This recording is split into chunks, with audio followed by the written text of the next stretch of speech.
Hi everyone, welcome back to my channel. It's your girl Lala from Lala Crochet Boutique. So every crocheter knows the frustration of misaligned parts when sewing amigurumi together.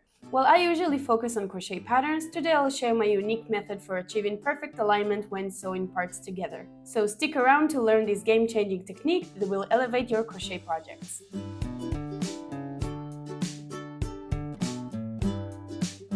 As you can see, I'll be using this pink version of stitch, which apparently named Angel. So the first step is when you're actually making the part first, you're going to start the magic ring really into towards the yarn skin. So you'll have a long magic ring tail. This is our magic ring, and let's say that we're gonna make, usually you start with 6 single crochets, but no matter how many single crochets you have, it can be 6, 8, 10, 12, whatever. You close the magic ring. It's important to have a long enough tail. How long? I usually say 3 times or even 4 times the plushie that you make. It's better to cut off the tails and extras than to have a shorter tail.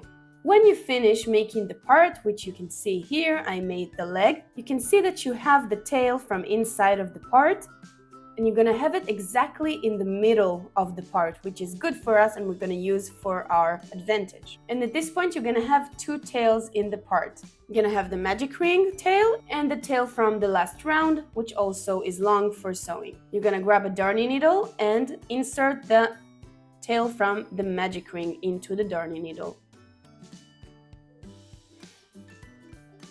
And then you're going to grab the main part and look for the part in the pattern when it says to sew the part to. So in my case, of course it's my pattern, but every pattern designer should specify this. In my case, I decided that the leg should be between rows 4 and 5, so I'm going to count 1, 2, 3, 4, 5. It's going to be between those 2. You're going to insert the darning needle exactly in the spot that you want the part to be aligned to,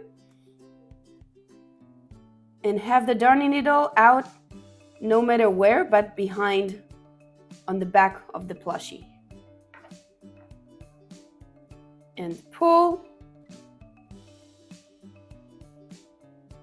And now it's going to be super easy for you to sew the part. Next, you're going to grab the tail from the last round, insert it into the darning needle, hold the magic ring tail, insert the darning needle into the front loop only of the last round stitches and into the main part of the work. And then you just continue to work stitch by stitch with your darning needle, but it's super easy because the part doesn't move and you don't have to worry about the part being unaligned with the other parts of the work. I always like to hold the magic ring tail because it really helps to center the part as I sew.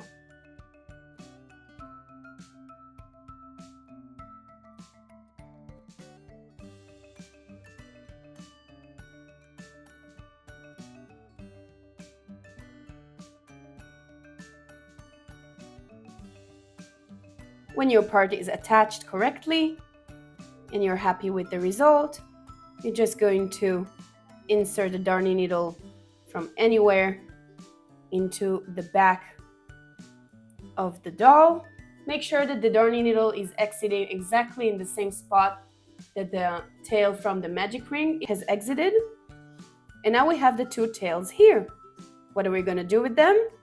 Tie them together to have extra security for the part. I like to do 2 ties.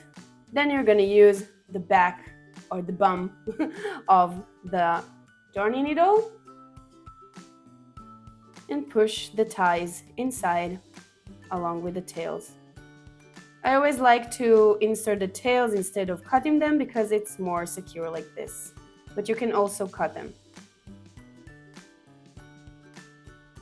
Takes a bit time, but it's worth it, I think.